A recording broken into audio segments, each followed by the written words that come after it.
जय श्री राम। सनातन पॉडकास्ट में आपका स्वागत है। अध्याय 3, राम का वैराग्य। श्री रामचंद्र जी कहते हैं, मुने, यह लक्ष्मी न कभी स्थिर रहती है और न उत्कृष्ट ही कहलाने योग्य है, क्योंकि वह सबको व्याह मोह में डालती रहती है। वह निश्चय ही अनर्थ की प्राप्ति कराने वाली है। इस संपत्ति से बहुत सी चिंता रूपिणी पुत्रियां उत्पन्न होती हैं और विविध दुष्चेष्टाओं द्वारा वृद्धि को प्राप्त होती रहती है। यह संपत्ति शास्त्रोक्त सदाचार से रहित पुरुष को पाकर इधर उधर दौड़ती रहती है, कहीं एक जगह पैर जमाकर नहीं रहती। यह संपत्ति राजाओं की प्रकृति के समान गुण अवगुण का विचार किए बिना ही जो कोई भी अपने पास रहता है उसी का अवलंबन कर लेती है। जैसे मुट्ठी भर धूल मणियों को मलिन कर देती है, उसी प्रकार धन संपत्ति ने बड़े बड़े विद्वान, शूरवीर, कृतज्ञ, सुंदर और कोमल स्वभाव वाले पुरुषों को भी मलिन कर दिया है। धन संपत्ति सुख देने के लिए नहीं, दुख देने के लिए बढ़ती है। जैसे विष की बेल सुरक्षित रखी जाए तो वह मौत ही देती है, उसी प्रकार धन संपत्ति की रक्षा करने पर भी वह विनाश का ही कारण होती है। जो धन संपत्ति से युक्त होकर भी जनता की निंदा का पात्र ना हो, शूरवीर होकर भी अपने मुंह से बड़ा चढ़ाकर प्रशंसा न करता हो तथा स्वामी होकर भी समस्त सेवकों को अथवा प्रजाजनों पर समान दृष्टि रखता हो, ये तीन तरह के पुरुष संसार में दुर्लभ है। यह धन संपत्ति दुख रूपी सर्पों के रहने के लिए भयंकर और दुर्गम गुफा है। यह महान दुख देने वाली और महान मोह से आवृत्त करने वाली है। सत्कर्म रूपी कमलों को संकुचित करने के लिए यह रात्रि के समान है तथा श्रेष्ठ बुद्धि रूपी विष को बढ़ाने वाली है। प्रायः जड़ मूर्ख ही इसकी आवश्यक है। यह पानी की लहर और दीपक की लो के समान चंचल है। प्रायः अनर्थकारी कर्मों से इसकी प्राप्ति होती है और प्राप्त होकर भी यह क्षण भर में नष्ट हो जाने वाली है। मुने, जीव की आयु पत्ते के सिरे पर लटकते हुए जल बिंदु के समान अस्थिर है। तरंगों को, जलादि में प्रतिबिंबित चंद्रमा को, विद्युत पुंज को और आकाश कमल को हाथ से पकड़ने का तो मैं विश्वास रख सकता हूँ, परंतु इस अस्थिर आयु पर मेरा कोई भरोसा नहीं है। मूर्ख मनुष्य ही आयु का विस्तार चाहता है। मुझे अधिक काल तक जीना अच्छा नहीं लगता। संसार में उन्हीं जीवों का जन्म लेना सफल है जो फिर यहाँ जन्म नहीं लेते। शेष प्राणी तो बूढ़े गधों के समान है। अविवेकी मनुष्य के लिए शास्त्रों का अध्ययन भार रूप है। रागी विषयासक्त पुरुष के लिए तत्वज्ञान भार रूप है। अशांत मनुष्य के लिए मन भार है तथा जो आत्मज्ञान से शून्य है उसके लिए शरीर भार है। जिसकी बुद्धि दूषित है उस पुरुष के लिए रूप, आयु, मन, बुद्धि, अहंकार तथा चेष्टा ये सब के सब उसी प्रकार दुखदायक है जैसे बोझ ढोने वाले मनुष्य के लिए उसके सिर का बोझ कष्टदायक होता है।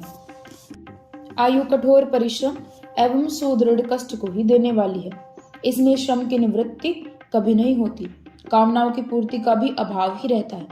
यह आपत्तियों का परम आश्रय और रोग रूपी पक्षियों का घोंसला है। जैसे बिल्ली चूहे को निगल जाने के लिए उत्कट अभिलाषा के साथ निरंतर उसकी ओर ताकती रहती है, उसी प्रकार मृत्यु भी आयु को अपना ग्रास बनाने के लिए सदा ही उसकी ताक में बैठी रहती है। श्री रामचंद्र जी कहते हैं, मुनि श्रेष्ठ, यह संसार अहंकार के वशीभूत होने के कारण ही निरंतर राग, द्वेष आदि दोषों को कोष रूप अनर्थ की प्राप्ति कराता रहता है। अहंकार के वश में होने से ही मनुष्य पर आपत्ति आती है, उसे शारीरिक कष्ट भोगने पड़ते हैं।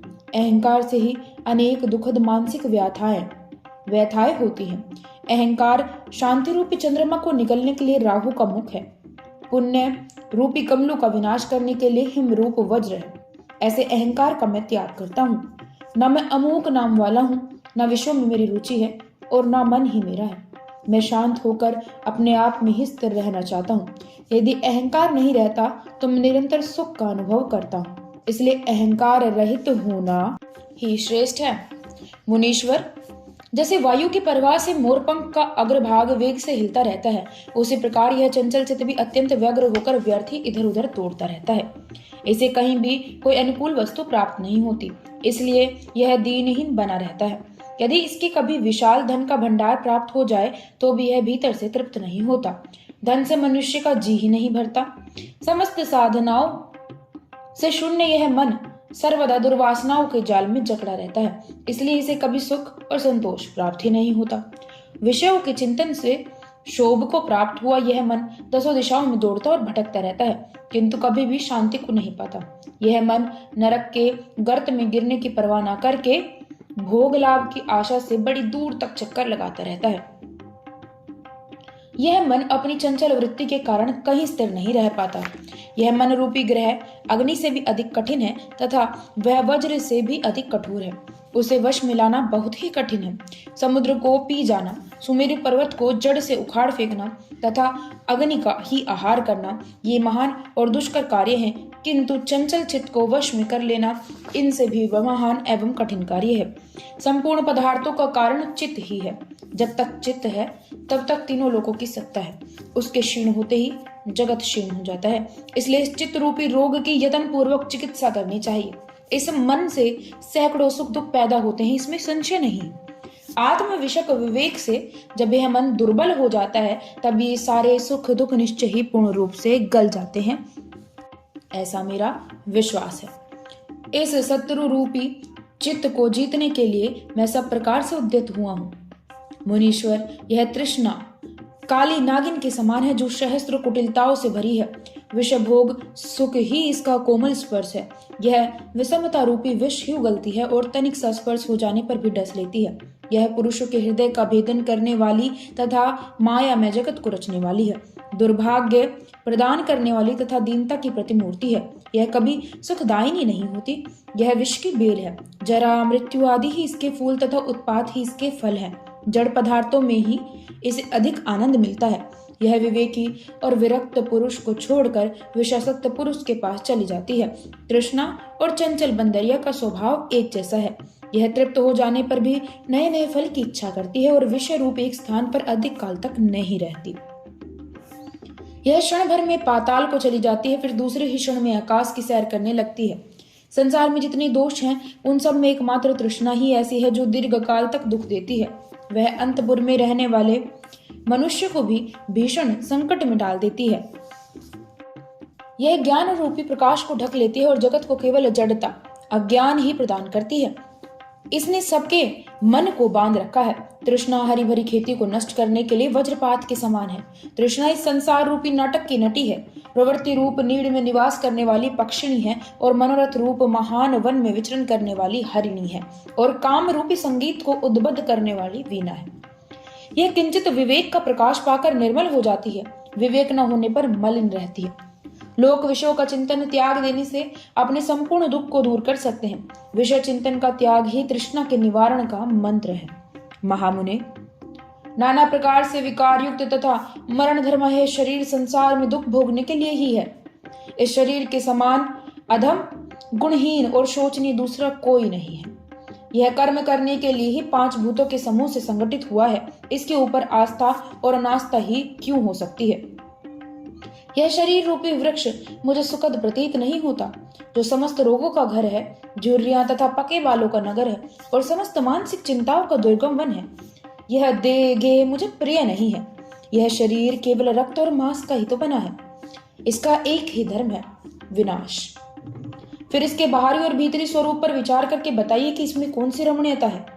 कोई भोग वैभव से संपन्न हो या विपन्न, दोनों का शरीर एक ही समान होता है। बुढ़ापे के समय बूढ़ा होता है और मृत्यु काल में मर जाता है। उसे अपने में किसी विशेषता का अनुभव नहीं होता। धन संपत्ति का सेवन करने के बाद भी ना तो यह ऊंचा उठता है और ना स्थिरता को ही प्राप्त होता है। फिर इस शरीर को किस लिए पावन किया जाए। जो लोग इस नाशवान शरीरों में आस्था रखते हैं उन्हें नित्य स्थिर रहने वाले मानते हैं, तथा जो संसार की स्थिरता पर भी विश्वास करते हैं वे मुंह रूपी मदिरा पान करके उन्मत्त हो गए हैं। उन्हें बारंबार धिक्कार है।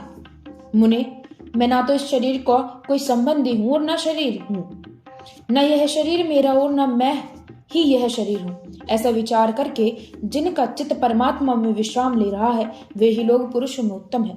कुछ ही दिनों में जीर्णता को प्राप्त होकर यह शरीर रूपी पल्लव झरने के जल की बूंदों के समान बिना किसी यत्न के अपने आप गिर पड़ता है। समुद्र में उत्पन्न हुए पानी के बुलबुलों की तरह इस शरीर को बहुत शीघ्र विनाश हो जाता है। यह शरीर मिथ्याभूत अज्ञान का विकार है और स्वप्न रूपी भ्रांतियों का भंडार है। इसका विनाश स्पष्ट दिखाई देता है। इसलिए इसमें मेरा क्षण भर के लिए भी विश्वास नहीं है। मुनीश्वर, असमर्थता, आपत्तियां, तृष्णा, मूकता, मूढ़ बुद्धिता, खिलौने आदि की अभिलाषा, चंचलता और दीनता आदि सारे दोष बाल्यावस्था में ही प्रकट होते हैं। बाल्यावस्था में पशु पक्षियों जैसी चेष्टाएं होती हैं। बालक सभी लोगों द्वारा तिरस्कृत होते हैं। बाल्यावस्था में अज्ञानवश जल, अग्नि और वायु से निरंतर उत्पन्न होने वाले भय के कारण पग पग पर जो दुख प्राप्त होता है वह आपत्ति काल में भी किसको होता होगा। बाल्यावस्था में बालक जिस किसी के भी कहने से निष्फल कार्य में प्रवृत्त हो जाते हैं, किसी प्रकार की प्रतिष्ठा की प्राप्ति उनके लिए दुर्लभ है। इस तरह मनुष्य का शैशव काल केवल गुरुजनों का शासन स्वीकार करने के लिए ही है, सुख और शांति प्रदान करने के लिए नहीं। जो लोग बाल्यावस्था बड़ी रमणीय है ऐसी कल्पना करते हैं, उन सब की बुद्धि व्यर्थ है। उस हतचित मूढ़ बुद्धि लोगों को बारंबार धिक्कार है। मन स्वभाव से ही चंचल है और बाल्यावस्था संपूर्ण चंचल पदार्थों में सबसे बढ़कर है। बालक कुत्ते के समान थोड़ा सा ही खाना देने या पुचकारने से वश में हो जाता है और थोड़ा सा ही घुड़कने पर या छड़ी आदि दिखाने से बिगड़ जाता है या डर जाता है। वह सदा पवित्र स्थान में ही रमता या खेलता है। वह सदा दीन रहता है और देखी और बिना देखी सभी वस्तुओं की इच्छा करता है। ऐसी बाल्यावस्था को मनुष्य केवल दुख भोगने के लिए ही धारण करता है। जब तक बाल्यावस्था रहती है तब तक असत्य पदार्थों में ही सत्यता की बुद्धि बनी रहती है। बाल्यकाल अत्यंत दीर्घ दुख प्रदान करने के लिए ही होता है, सुख देने के लिए नहीं। बाल्यावस्था में गुरु से, माता पिता से, अन्य लोगों से तथा अपनी अपेक्षा बड़े बालकों से भय होता है। अतः बाल्यावस्था भय का ही मंदिर है। यह बाल्यकाल अविवेक नामधारी विलासी का विलास भवन है, इसलिए यह किसी के लिए भी संतोषदायक नहीं है। महर्षि, मनुष्य बाल्यावस्था के बाद भोग भोगने के उत्साह, भ्रांति अथवा काम रूप पिशाच से दूषित चित्त होकर नरक में गिरने के लिए ही यौवन आरूढ़ होता है। युवावस्था में स्त्री, धूत और कलह आदि दुर्व्यसनों को उत्पन्न करने वाले विराग, लोभ आदि प्रसिद्ध एवं दुष्ट दोष, वैसे अंतःकरण वाले पुरुष को जो काम आदि में तन्मय हो रहा है, यौवन के ही सहारे नष्ट कर डालते हैं। जो महान नरक का बीज है और सदा भ्रांति पैदा करने वाला है, उस यौवन के द्वारा जिनका नाश नहीं हुआ, वे मनुष्य दूसरे किसी से नष्ट नहीं हो सकते। इस यौवन रूपा भूमि को जिसने पार कर लिया, वही पुरुष धीर कहलाता है। जो क्षण भर के लिए प्रकाशमान, चंचल मेघों की गंभीर गर्जना से व्याप्त और बिजली की तरह चमक कर लुप्त हो जाने वाला है, वह अमंगलमय यौवन मुझे अच्छा नहीं लगता।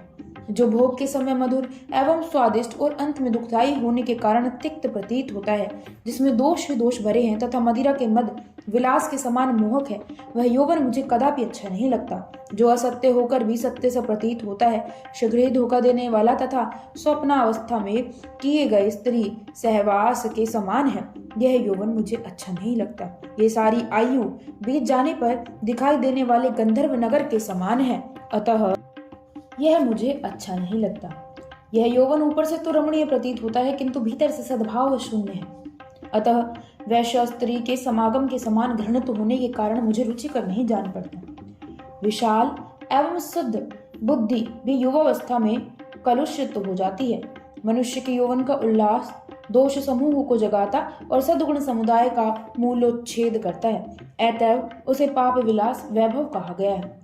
जो महामुग्ध पुरुष मोहवश क्षणभंगुर यौवन से हर्ष को प्राप्त होता है, वह मनुष्य होता हुआ भी निरा पशु ही माना जाता है। जो मनुष्य अभिमान या अज्ञान के कारण मदोन्मत्त यौवनावस्था की अभिलाषा करता है, उस दुर्बुद्धि को शीघ्र ही पश्चाताप का भागी होना पड़ता है।